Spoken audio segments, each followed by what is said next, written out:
the Legacy Open here. That was a pretty hard-fought battle. How did it feel? Yeah, I guess I did. I've been pretty tired all day.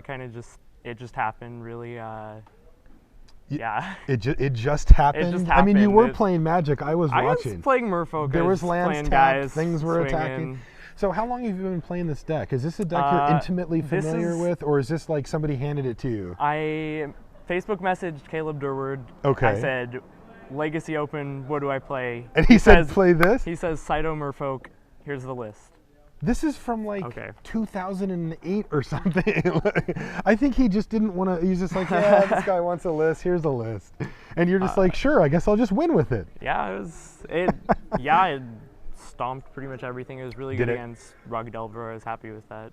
Okay, and that was a matchup that you were worried about. Now, what about Reanimator? Reanimator? A matchup I knew was popular. Reanimator. Like, can this deck beat Grizzlebrand? We were just talking about it with Joey. He was the answer to our trivia question.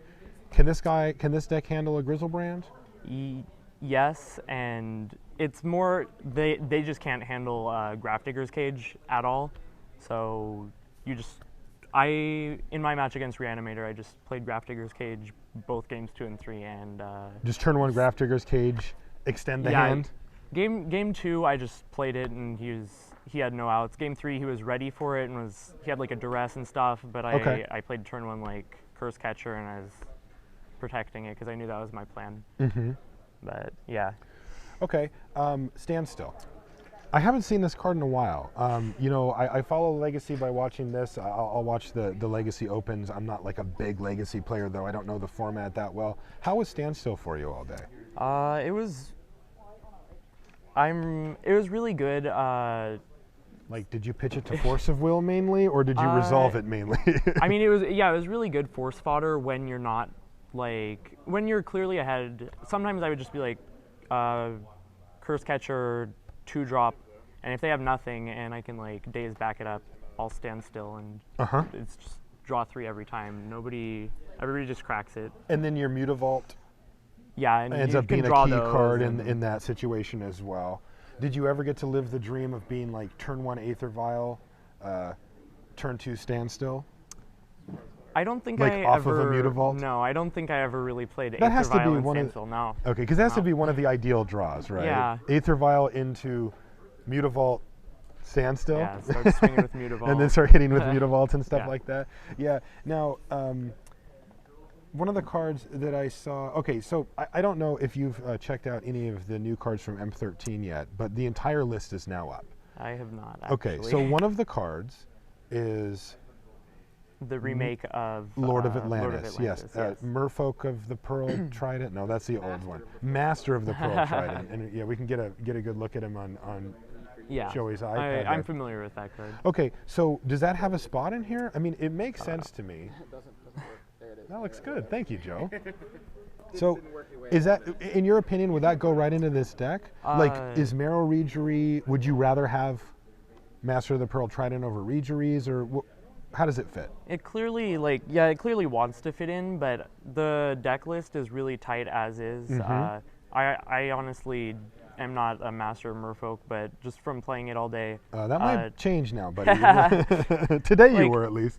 Every lord there does their own little thing. Like, even Phantasmal Image is more lords, and it's versatile. Like, it helps deal with Grizzlebrand, for example. But it's obviously just a strict upgrade to Lord of Atlantis at the very least, which is relevant.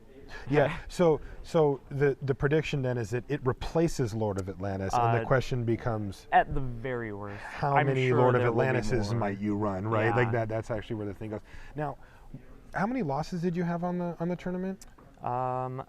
Game losses or match losses? Matches. I lost one match to Alurin by Martin. By Martin? Yes. Okay, we got him on camera a couple of times. How did that match go? Wasn't that round 3? Yeah, under camera, yes.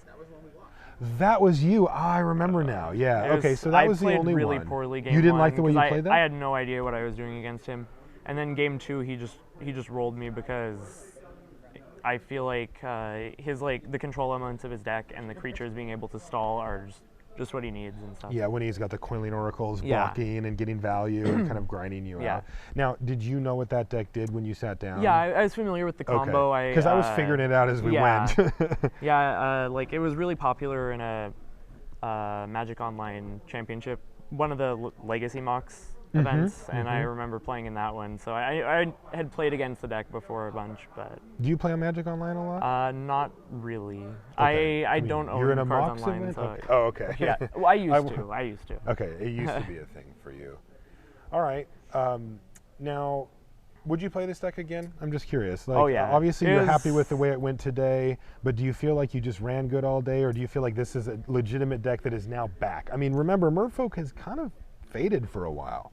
I think it's better than people give it credit for. I'm not sure how good it actually is. I ran really good, but I'm sure I could have also played a lot better.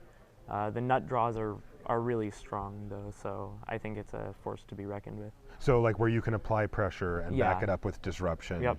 and just say, look, you're just already dead. Yeah. Yeah, I mean, we saw you use Aether Vials to really strong effect in that last game. Yeah. I knew in that matchup I just resolve Aether Vial and I'm fine pretty much. Yeah, and you were able to resolve 2 of them. Yeah, I And you didn't got one expect on the 3 second and one. on 2. Yeah, I had the force in my hand, and I'm like, I can get this one to resolve. It was just even better that I drew a second one. So Okay. Pithy Needle, you played it on Tier 2, you named top. That did a lot of work. yeah, Like, his deck relies on top a lot because, he was playing Miracles. Yeah. So he needs to be able to set up for a Terminus. yeah, Maybe even entreat the Angels if he's alive that long in the game, and you just completely shut that off, especially since you had that on there. And I wanted to ask you one more question, then I'm going to let you go celebrate with your buddies. What was your favorite card from the list? Just first thing that comes to mind. Mutavault. Mutavault, Yeah, nice. I like love me that. some Mutavault. Yeah, I do too. The best merfolk, right? Oh, Okay, yeah. well, Ian, congratulations, thank man. you. Yep, don't forget your trophy and will not. all of your prize money and party girls and everything else you get for winning Star City Games Open. Here, let me get this for you. All right. And I'll take that. I think you. this thing is attached to you. Okay, and we're going to give it back to one Joey Pasco. Congratulations. And he says bye. Awesome. Here, talking to that. Oh, hey, look, a microphone. Yay. All right, I'm coming back. Is this still on? It is. It is He still asked on. All right. Durward for a list, All right. and Yeah. he got one. That's awesome. And I think he's right. He said